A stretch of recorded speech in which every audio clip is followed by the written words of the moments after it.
두 번째 사례는 이제 다이게스팅 끼임 사고로 해가지고 제조업에서 아마 제일 많이 발생하는 사고죠. 특히 뭐 사출 성형이라든지 또 뭐 롤럭이라든지 또 뭐가 있을까요? 이렇게 플라스틱이라든지 이런데 다 끼임 사고. 그러니까 제조업하면 끼임 사고, 건설 현장 하면 추락 사고. 건설 현장 사고의 거의 50% 이상이 추락 사고에서 발생하고, 제조는 대부분 협착, 끼임, 말림 여기에서 대부분 발생하거든요. 다 업종마다 사고의 유형이 있죠. 물류 화물 운송에서는 다 대부분 상하차 작업 중에 충돌, 끼임, 협착으로 사망사고가 많이 발생하고, 그래서 지금은 제조 쪽에서 이제 사출 성형기 다이게스팅에서 근로자가 낀 제 사례를 가지고 또 사례를 한번 배워보겠습니다. 제 경위 한번 보겠습니다. 이 사고는 22년 7월 달에 발생했네요. 경상남도 양산에서 자동차 부품 제조업체에서 아마 금형 가공이겠죠. 금형 가공. 센 물이나 뜨거운 걸 어떤 기계에 넣어서 압착해서 어떤 틀에서 어떤 금형 부품을 만들어내는 그런 다이게스팅 기계죠. 다이게스팅 기계. 그래서 이제 중대산업재해가 발생한 거죠. 사고 난 노동자는 네팔 국적의 노동자, 또 외국인 근로자네요. 그죠? 다이게스팅 주조기계 내부의 금형 청소 작업. 금형 청소 작업이 대표적인 비정형 작업이죠. 청소 작업을 수행하다가 끼인 사고죠. 작업 중 노동자의 머리가 이 금형기계에 끼어서 사망이 발생했고, 그 안전문 방호장치가 제대로 작동되지 않은 상태에서 금형기계가 동작을 해버린 거죠. 자, 한번 봅시다. 근데 이런 사고는 정말 제조 공장에서 사망사고에서 가장 많이 나는 유형 중에 대표적인 하나이기 때문에 제가 좀 설명을 드리는 거죠. 이 노동부에서 이게 아마 중대재해 사실 발표 공표해가지고, 계속 우리 알림톡으로 이렇게 보내주거든요. 이것도 아마, 현장에서 중대재해 노동부에 요런 중대재해 발생 알림, 그것도 조금 다 그때 발생할 때마다 실시간으로 노동부에서 보내주기 때문에 참고적으로 이걸 받아서 안전보건 교육할 때 활용해도 되게 좋은 거죠. 이분 만화도 그랬지만은 너무나 끔찍한 거죠. 이게 보통 우리가 재해 교육할 때 제일 좋은 거는 재해 난 사고 장면을 보여주는 게 제일 좋은 교육 효과가 나거든요. 왜냐하면 너무나 끔찍하기 때문에. 근데 그 장면을 실제 고용노동부도 중대조사 보고서 보면은 이제 끔찍한 장면이 많이 나오고 있지만은 실제 그게 촬영된 게 아니기 때문에 장면 구할 수도 없지만은 가상의 만화로 그리더라도 상상만 해도 저게 끼었을 때 그 고통, 화재 폭발했을 때 화상으로 인한 그 고통, 추락했을 때 그 공포, 밀폐 질식됐을 때 어떤 공기가 차단되면서 호흡이 안 쉬어질 때 그런 고통, 이런 걸 만약에 간접 체험을 해본다면은, 간접 체험을 할 수만 있다면은 전부 다 진짜 안전보건에 대해서 경각심을 일으키고 다시 한번 현장에 가서라도 조심하려고 할 것 같은데, 좀 AI 같은 거 여기다 만화 그리려고 해도 AI에서 저렇게 사고 당시의 장면은 AI에서 이게 못 그리게 이렇게 조치를 해놨다고요. 너무나 끔찍하기 때문에. 또 저런 그림들이 악용될 수 있기 때문에.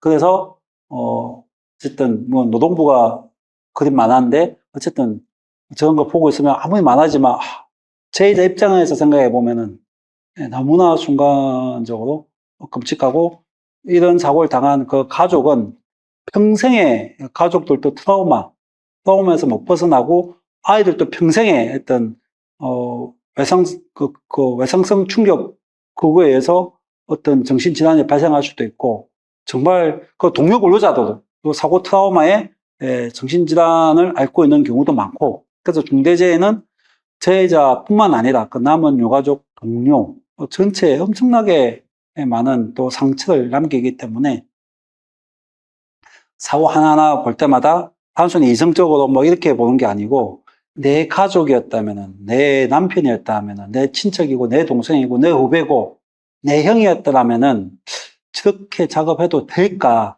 이런 관점에서 안전보건을 보면은 훨씬 더 잘 보여요. 어떻게 해야 될지. 근데 외국인 근로자니까 다른 사람이니까 나하고 상관없으니까 나는 그 직업 안 할 거니까 이렇게 생각하면은 안전보건은 아무리 자기가 전문 지식이 같더라도 현장에서 의미 있는 활동을 못 할 수 있다. 그렇게 좀 사고를 볼 때 이해해 주시면 좋겠다. 그래서 이것도 법 처분 내용을 보면은, 당연히 중대재해죠. 그래서 중대재해일 경우에는 중처법에 따라서 안전보건 체계를 구축했냐 안 했냐. 첫 번째가 종사자에 대한 안전보건 확보 의무를 제대로 했냐 안 했냐. 그 다음에 체계 구축에서 이제 핵심이 위험 요인을 개선하는 절차를 제대로 마련했냐 안 했냐. 즉 위험성 평가를 제대로 했냐 안 했냐. 이걸 보고 그 다음에 안전보건 관계법령에 대한 의무이행에 필요한 조치를 했냐 안 했냐. 안전보건 관계법령의 핵심은 산업안전보건법이죠. 그러면은 저는 사출 성형기나 프레스기기나 여기에 관련된 안전보건 법규들이 쫙 있어요. 방호문 어떻게 작동하고 락아웃 어떻게 하고 이 법규들을 지켰냐 안 지켰냐 이걸 봤는데 안전확보 의무도 소홀했고 위험성 평가도 형식적으로 했고 그 기계 다이제스팅 기계와 관련된 안전보건관계법령도 이행하지 않았고 그건 너는 안전보건 확보 의무를 안 했으니까 중처법 위반이다. 이런 이제 처분이 내려오는 거죠. 이건 중처법 위반이고 산업안전보건법에서는 기계의 정비 및 정비 등의 작업 시 운전정지 등의 안전보건 조치 의무를 해야 되는데 그거 안 했다. 이게 산업안전보건법 위반이죠. 그리고 처분 내용은 대표이사한테는 징역 2년의 실형 선고. 아마 중대재해처벌법이 시행되고 난 이후에 가장 강력한 처벌이 내려진 사례가 이 사례입니다. 징역 2년 실형. 대부분은 징역 1년에 집행유예 2년 내지 3년 이래가지고 징역형이 떨어졌지만은 이 집행유예가 돼서 실제 구속되는 사례는 극히 드물죠. 중대재해처벌법. 그것 때문에 또 이것도 솜방망이 처벌 아니냐 이런 비판을 또 받고 있지만 이 사례는 실제 실형 선고를 받은 거죠. 구속된 거죠. 그래서 그것도 2년씩이나 가장 지금까지는 제일 무거운 형량이고 징역 1년 처분 실형을 받은 사례가 있었어요. 그것도 대기업인데 이제 철강 제조 공장에서 이제 방열판이라고 있어요. 이제 고도나 뜨거운 열을 좀 차단하는 그런 방열판이 칠판이 이렇게 무거운 직사각형 칠판이 있는데 그 칠판에 이제 슬러그가 끼면 그걸 제거해주는 작업을 하청을 줬는데 그 옥외 크레인에서 그 방열판을 들고 섬유벨트 메고 그래도 올린 과정에서 섬유벨트가 파단이 되면서 방열판이 컨트롤러 조정하는 작업자의 정강 요 부분을 팍 찍으면서 빨리 병원에 이송했지만은 아마 과다출혈로 이렇게 사망하는 사고가 발생했고 그래서 그 경우에도 원청 책임자한테 중처법 위반으로 1년 이상의 징역을 선고했죠. 거기는 이제 이미 그 전에도 이미 중대재해가 몇 번 발생했어. 아마 이렇게 실형까지 해서 아마 가중처벌된 사례라고 보시면 될 것 같고 여기도 이제 총괄이사 이분이 책임자인지 모르겠지만 1년 6개월의 실형 선고. 그 대표이사는 중처법에 따라서 중대재해 처벌로 받고 보통 그 관리자급들은 다 형법상 업무상 과실치사 또는 산업안전보건법 위반으로 처벌받는 거죠. 또 회사한테 양벌 규정해서 법인한테도 벌금 1억 원이 선고됐죠. 예를 들면 솔직히 약간 작은 중소기업은 그냥 문 닫는 경우도 있죠. 폐업할 수밖에 없는 또 작업 중지도 여기다 또 한 1개월 작업 중지까지 되면은 이 작은 기업들은 회생하기가 정말 힘들 만큼 이제 중대재해처벌법이 강력해졌기 때문에 정말 중대재해 예방의 남일이 아니고 진짜 제대로 경각심을 가지고 해야 된다. 자, 사고로부터 우리가 무엇을 배워야 될지 한번 보겠습니다. 첫 번째가 비정형 작업에 대한 안전작업 매뉴얼 부재. 예, 비정형 작업이란 말이 나오네요. 그죠? 비정형의 반대는 정형적인 작업이죠. 일상적으로 늘 이루어지는 작업. 일상적으로 늘 이루어지는 작업은 오히려 큰 중대재해가 잘 안 나는데, 제조업의 특성상 보통 이런 비정형 작업할 때 중대재해가 굉장히 많이 발생해요. 비정형 작업. 어쩌다 한 번씩 하니까, 간헐적, 일시적으로 어쩌다 한 번씩 하니까 그만큼, 부주의가 많이 발생한다, 이 말이죠. 그래서 노동부가 이런 말이 있어요. 품질 불량 매뉴얼은 있었지만 이 현장에 품질에 대한 불량에 대한 매뉴얼이 있었지만은 사고 대응, 비상시 사고 대응에 대한 매뉴얼은 없었다. 특히 중처법에서는 중대재해 발생시 비상조치 매뉴얼 구축하도록 돼 있죠. 근데 영세 작업장이나 중소기업 같은 보면은 진짜 비상시 조치에 대한 매뉴얼, 비상시 조치도 이제 유형이 다 다르겠죠. 뭐 질식 사고인 경우도 있고, 감전 사고도 있고, 추락도 있고, 붕괴도 있고, 기계 협착, 거기마다 초기 대응 방식이 다 다르겠죠.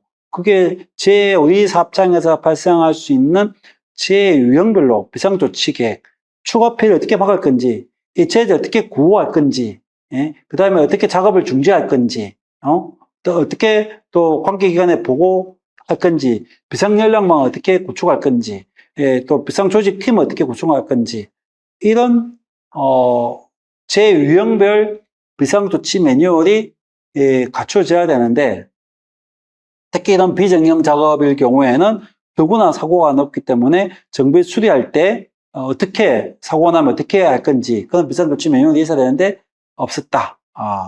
그렇게 이제 보시면 되고, 이제 비정형 작업의 예는 어떤 게 있을까 하냐면 가장 대표적인 게 기계 설비의 정비, 수리, 청소하는 작업, 뭐 급유 오일 같은 거 보충하기 위한 급유 작업, 뭐 또는 검사하거나 또 부품 교체, 이런 게 대부분 간헐적 일시적 작업이면서 비전형 작업이죠. 뭐 정비, 수리, 청소, 급유, 검사, 교체, 이런 작업이 대부분 비정형 작업이다. 또 건설에서는 뭐 건축물, 구축물 뭐 해체 작업 이런 것도 속하고, 뭐 시제품의 어떤 테스트, 실험하는 작업도 비정형 작업에 속하고, 또 설비를 설치해 놓고 시운전, 이것도 비정형 작업이고, 어떤 기계 이상이 있을 때 거기다 응급조치 하는 이런 작업도 비정형 작업이죠. 근데 비정형 작업은 대부분 간헐적, 일시적 작업으로 수행되는 그런 특성이 있는 거죠. 그런 비정형 작업일수록 일반적인 상시적인 작업보다 훨씬 더 재해 발생률이 높고, 실제 제조업 재해 통계 내보면 비정형 작업에서 발생한 재해율이 거의 한 30-40% 이상 될 정도로 비정형 작업에 대한 안전보건 조치는 정말 중요하다. 그것도 이번 사고로부터 배워오는 교훈이죠. 그러면은 우리 사업장에 비정형 작업이 뭐가 있는지 사업장별로 파악해야 되겠죠. 비정형 작업이 뭐가 있는지, 그 비정형 작업 중에서도 아주 유해 위험 작업이 있고 단순한 작은 부품 교체도 있을 수 있고, 그래서 위험성을 평가해야 되겠죠. 그래서 이 비정형 작업은 정말 유해 위험한 작업이야. 이거는 뭐 기계 기구의 설치 해체도 있고 추락 위험도 있고, 이거는 용접되다 보면 폭발 위험도 있고 화재 폭발 위험도 있고, 위험도가 높은 작업일수록 매뉴얼을 아주 꼼꼼하게 안전 작업 절차를 다 만들어야 되겠죠. 이 작업할 때 어떻게 하고, 이 작업할 때 작업 순서 어떻게 하고, 보고는 어떻게 쓰고, 안전 조치 어떻게 하고, 비정형 작업에 대한 전반적인 매뉴얼을 잘 만들 필요가 있는데, 현장에서 컨설팅 지도하다 보면은 비정형 작업에 대한 개념도 없는 경우도 많고, 또 제가 어떤 공장 브레이크 패드 만드는 회사에 우리가 위험성 평가 컨설팅 지도를 가봤는데, 거기에서도 다른 건 참 잘하고 있었어요. 다 노사 합동으로 같이 위험성 평가를 노사 합동으로 하고 같이 연도 세우고, 하루에 1년에 300개, 400개씩 위험 찾아서 실제 다 개선하고, 내가 볼 때 정말 모범 사업장이었는데, 거기도 이제 정비 수리 팀이 있었고, 이제 이 사업들이 정비 수리하는 걸 봤는데, 일단 비정형 작업에 대한 어떤 표시가 전혀 안 나요. 그 작업자와 비정형 작업자들의 작업법이 똑같아요. 저는 대부분 다 똑같이 하는데, 저는 비정형 작업하면은 딱 표시가 나야 된다 생각해요. 그래서 비정형 작업자들 눈에 잘 띄게 형광조끼 같은 거 딱 입고, 모자도 뭔가 모자에 형광펜이나 불이 들어오게 해서 누가 멀리서 봐도 정비 수리팀이 투입됐구나. 저기서 뭔가 정비 수리 작업을 하는구나. 그리고 할 때 주위에 뭐 가드레일이나 이런 거 쳐가지고 여기는 이미 정비 수리 중이니까 근처도 안 가야지. 이렇게 뭔가 가시적인 표시가 나오고 있어야 되는데 정비 수리는 하고 있는데 자세히 보면 저쪽에서 정비 수리를 하고 있는지 아닌지 뭐 전혀 표가 안 나게끔 그렇게 작업한단 말이죠. 그렇게 하면 옆에서 잘 못하다가 다른 작업하다 잘못해서 전원 스위치를 눌리거나 이러면은 그 정비 작업 하시는 분이 사고가 날 수 있고, 위에서 막 고소 작업하면 고소 위에서 정비 작업하는데 밑에서 위에서 정비 작업 한 줄도 못하고 밑에서 막 작업하다가 위에서 작업 공구가 떨어져서 머리에 맞아서 뭐 또 충돌 사고가 발생할 수도 있고, 그래서 이런 정비 수리 작업자들은 전체 공장에 몇 시부터 몇 시까지 오늘 무슨 정비 작업한다, 그걸 딱 공지해서 다 고시하고, 그래도 못 본 사람들 위해서 작업복도 딱 색깔 다르게 하고 주위에 감시자도 배치하고 뭐 안전 레일이나 가드도 임시 가드도 다 설치하고, 뭔가 이렇게 비정형 작업을 하고 있음을 가시적으로 잘 보이게 하는 것도 안전 문화 차원에서 정말 중요하다.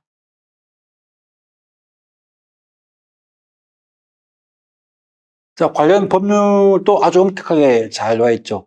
기계 등의 정비, 청소, 급유, 검사, 수리, 교체, 이런 게 다 비정형 작업이죠. 이런 거 할 때는 기계 운전을 정지해야 된다. 이게 왜 본문에 있을까? 당연한 것 같은데 실제 정지 안 하고 작업을 한단 말이죠.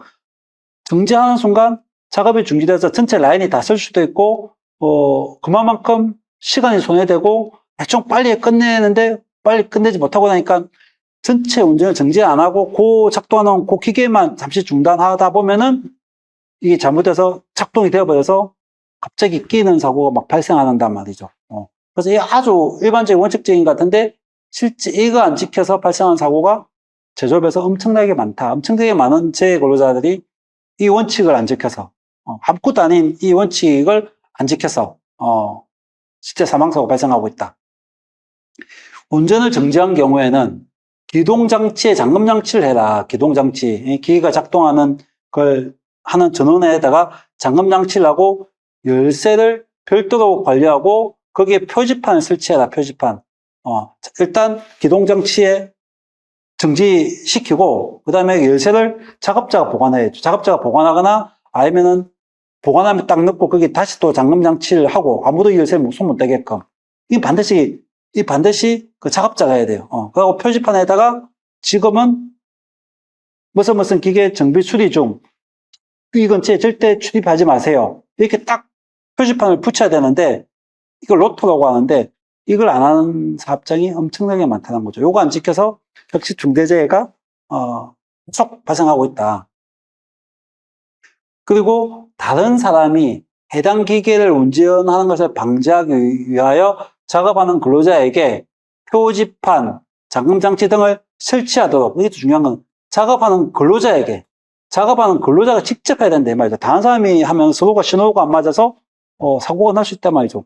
작업하는 근로자가 직접 자기가 오늘 여기 정비 수리할 거니까 자기가 표지판 붙이고 자기가 직접 잠금장치 해야 제일 믿을 수 있다는 거죠. 남한테 부탁해, 조금 표지판 좀 붙여줘, 잠금장치 좀 해줘, 이래놓고 정비 수리하고 있다가 그 사람이 해놓고 잠시 또 급한 일 있으면 다른 거 하다가 빡 작동될 수 있는 사고가 있기 때문에 다른 사람이 하면 안 되고 실제 정비 수리하는 그 작업자가 직접 표지판 붙이고 잠금장치들을 할 수 있도록 하고 완료 후에 이를 제거하도록 이렇게 법이 되어 있어요.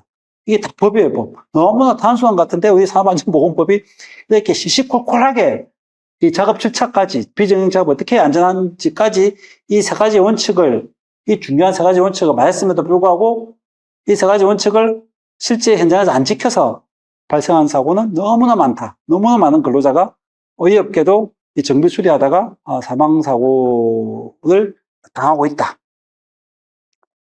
이유가 있어요. 이거 내리면 뭐 좋다는 거 뭔 근로자 아무도 없죠. 그거 내리면 너무 불편해. 그거 내리면 다음 작업에도 지장을 주니까 이게 잠시 한 10분만 하면 될 작업인데 그걸 또 스위치까지 내려. 다 자기 나름대로 핑계와 변명은 있어요. 그런 작은 허용, 작은 걸 관용해주는 허용이 결국 어느 날 운이 때가 안 맞으면 평상시는 저 앞에 있는 잠금 스위치 안 내리고 잠시 작업해도 지금까지는 사고 안 났어요. 그거는 진짜 운이 좋은 거고, 정말 운이 딱 나쁠 때 딱 이렇게 사고가 나기 때문에 정말 사고 난 게 언제가 날지 예측이 가능하다면 아무도 사고 안 나죠. 사고는 예측을 못 하기 때문에 그래서 사고인 거고, 그래서 사고가 위험한 거예요. 여러분 자전거 타면서 내가 저기 커브 돌 때 내가 넘어질 거야 알면은 자전거 타면서 아무도 사고 안 나죠. 제가 처음에 자전거 배울 때 아주 어이없는 사고가, 이제 사이클 같은 경우는 신발에 이게 패드를 딱 끼워서 한 거 있잖아요. 그죠? 그 신발 사고, 나도 폼 나게 위폼 입고 안전 못 쓰고 딱 신호등 앞에 딱 섰는데, 딱 옆에 사람들 있고 신호등 앞에서 딱 섰는데 건너못 건너려고 발 빼는데 이게 제가 초보니까 안 빠지는 거예요. 그래서 하다가 꼬당 이렇게 넘어졌단 말이죠. 그때는 다친 것보다 주위 사람들이 다 쳐다보니까 너무 막 묶고 쪽팔린 게 더 큰 거였지만, 그때 내가 만약 넘어졌을 때 우회전 차량이 만약에 있었더라면은 그 외에 없는 이거 발 하나 못 빼가지고 그게 예측이 안 된단 말이죠. 사고는. 이 사고는 예측이 되면은 아무도 안 나죠. 그래서 우리가 사고 난 거는 예측이 안 되기 때문에 이런 거 하다가 공개적으로 사고가 많이 났어 하면 언제든지 나한테도 이런 거 하다가 사고가 날 수가 있어. 그 운은 아무도 몰라. 아무도 몰라. 그렇기 때문에 언제 날지 모르니까 이런 안전보건 조치를 하자. 이런 게 습관화 몸이 배워야 된다는 거죠. 그럼 나도 자전거 운전하면, 신호등 앞에서 내가 잘 못 뺄 수 있으니까 평상시 훈련도 하고 연습도 하고 미리 빼고 이런 연습을 습관을 안 들이고 하면 언젠가 똑같은 사고를 또 당할 수 있다. 이런 말이죠. 그렇게 이해해 주시면 좋겠다.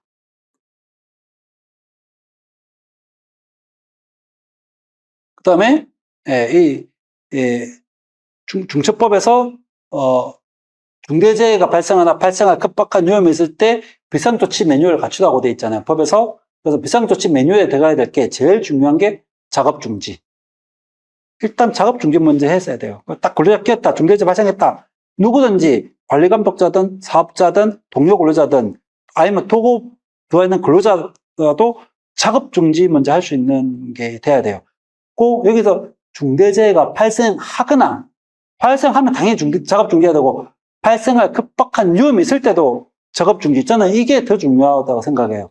발생할 급박한 위험이 있을 때 모든 중대재해는 징후라는 게 있어요. 징후. 우리가 보통 내시혈관 질환, 뇌출혈, 뇌경색, 심근경색도 발생하기 전에 전조 증상이 있다고 해요. 전조 증상. 가슴이 두근두근 하거나 막 뒷골이 땡기다거나 어지럽거나 막 구토가 나오거나 이런 전조 증상이 있어요. 그 전조 증상이 있을 때 빨리 병원 가면은 빨리 뭐 스텐트 삽입술이나 뭐 뇌혈관 조영술에서 빨리 뇌출혈, 뇌경색, 심근경색을 막을 수 있는데, 그 히든 타임을 골든 타임을 놓치버리면은 뇌출혈, 심근경색 바로 사람이 사망한단 말이죠.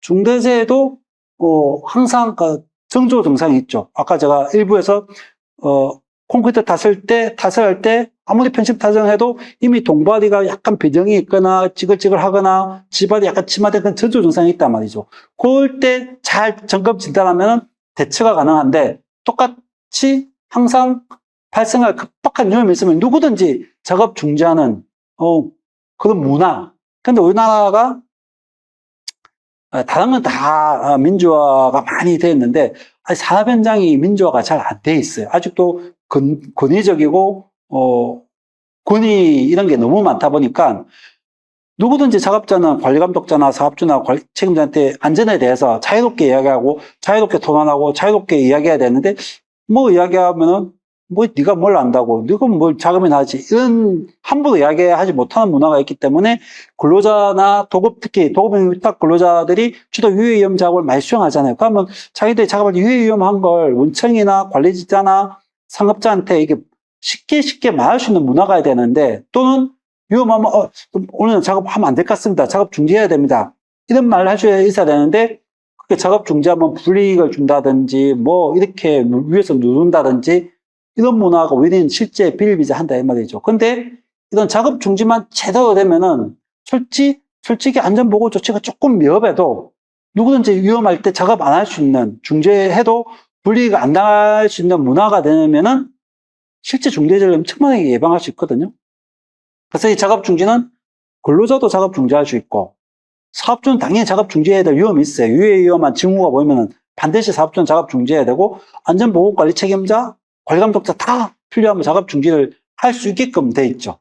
그리고 이 메뉴에는 근로자가 어떻게 대피해야 될지, 이 근로자 대피는 직영 근로자뿐만 아니라 도급응용 위탁 근로자가 와 있으면 그분들도 중대재해가 날 위험이 있거나 중대재해 시 어디로 누구의 지시에서 어떻게 대피해야 될지 알려줘야 되는데, 도급 근로자들 제가 컨설팅 지도해 보면은 아무도 몰라요.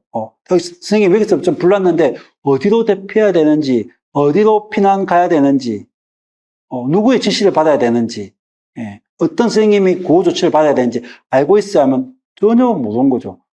남의 사업장에 와 있으니까. 그러면 원청에서 이미 피난구는 어디고, 어디 가서 2차 지시를 받고 어디에 대피해 있고, 또 뭐 이런 사고에서는 어떻게 하고, 이걸 도급 응용 위탁 근로자한테도 다 대피 경로나 대피 방법을 고지해주고 교육시키고 훈련시켜야 될 의무가 있다 이 말이죠. 이런 것도 잘 안 돼 있고, 그 다음에 이제 매뉴얼에는 위해 위험 제거 등의 대응 조치가 반드시 들어가야 된다. 이 대응 조치에는 그 재해 유형별, 뭐 질식 사고냐, 화재 폭발 사고냐, 뭐 감전 사고냐, 뭐 협착 사고냐, 위해 위험 요인별로 안전한 대응 조치가 매뉴얼에 놓여 있어야 되고, 그러니까 중대산업재해를 입은 근로자에 대해서 신속하게 구호 조치, 어떻게 누가 어떻게 신속하게 구호할지, 특히 뭐 과다출혈이 있는 경우 지혈을 하셔야 되고, 지금 의식이 없고 그러면 심폐소생술을 할 수 있는 구호 조치하고 심폐 제세 동기가 어떻게 작동하고 어떻게 누가 그 역할을 하고, 이런 게 평상시 훈련이 돼 있어야 되는데 그게 훈련이 안 돼 있으면은 막상 제세 동기 있어도 제대로 사용하지 못한다 이런 말이죠. 그럼 구호 조치 누가 어떻게 사용할 건지에 대한 이 매뉴얼이 담겨 있어야 되고, 그다음 2차 피해 방지. 이것도 화재 폭발 시에 특히 2차 피해가 엄청 심하게 해주죠. 감전도 마찬가지고, 누전이 되고 있는데 감전인데 그것도 모르고 구호하다가 그 사람 또 만지면 이렇게 또 2차 피해가 될 수 있고, 특히 질식사고 같은 경우는 그 뭐 매너이나 그 밀폐 공간에 동료 근로자가 질식해서 안 놓으면은 급한 마음에 막 공기 호흡기도 안 차고 그냥 들어갔다가 2차, 3차 질식하는 사고가 아주 다반사로 지금 발생하고 있죠. 그럼 추가 피해 방지를 위한 조치도 이런 매뉴얼에 담겨 있어야 된다. 이런 내용이죠. 이게 안전보건관리 체계 구축에서 중대재해 시 비상조치 매뉴얼 구축에 대한 핵심 내용이다. 이렇게 보시면 되고, 여기도 아까 협착했을 때 거기에 대한 다이캐스팅에 근로자가 협착됐을 때 그걸 이미 예견하고 그런 중대재해가 발생했을 때 어떻게 빨리 구호 조치할 건지에 대한 매뉴얼이 있을 텐데, 여기 사업장도 그런 매뉴얼이 없었다. 그 다음에 로또 시스템, 비정형 작업에서 제일 중요한 거죠. 락아웃, 태그아웃의 약자죠. 그래서 설비, 정비, 청소, 수리 등 할 때 하는 시스템이죠. 이게 로또 시스템이에요. 이게 잠금 장치하고 출입 금지, 위험, 뭐 경고 표시, 딱 이 열쇠는 그 실제 정비 수리 작업자가 딱 갖고 다니는 거죠. 눈에 잘 보이게. 저는 이것만 가지고도 부족하다고 봐요. 이것만 가지고 부족하고, 그래서 아까도 말했듯이 가능하면 정비 수리팀이나 외부 정비 수리 하시는 분들은 작복부터 한눈에 잘 보이게 형광조끼나 이런 걸 딱 입고, 모자에서도 뭐 삐직삐직 반짝반짝 해서 누가 봐도 정비 수리 작업하고 있구나. 그리고 가이드레일 할 수 있으면 임시 가이드레일 딱 설치해서 이 근처는 아예 그냥 안 가게끔, 아니면 위에 뭐 규광등 뼈 여기는 누가 봐도 정비 작업 수리하고 있구나 알게끔 그렇게 해야 된다. 했으면 좋겠다. 법은 아니지만 제 생각입니다. 로또 시스템의 구성 요소는 락아웃, 잠금 장치하고 표지판은 지금 정비 수리 중입니다. 접근하지 마십시오. 관계자 외 출입 금지하십시오. 이런 거 알리는 경고 표시죠.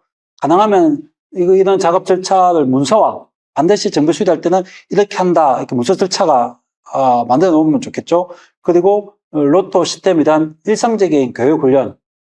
그것도 많은 로또 시스템 이렇게 하는데 교육 훈련 안 하면 알지만 이거 안 한단 말이죠. 실제 현장에서. 그래서 실제 정비 수리하는 걸 한번 훈련 삼아 그때 로또 시스템 어떻게 작동되고 있는지를 한번 훈련을 해봐야지 이게 실제 많이 개선되지. 뭐 이거는 다 알아요. 근데 현장 가보면 로또도 엉망으로 하고 있는 데가 많아요. 247 이해를 잘 못해가지고.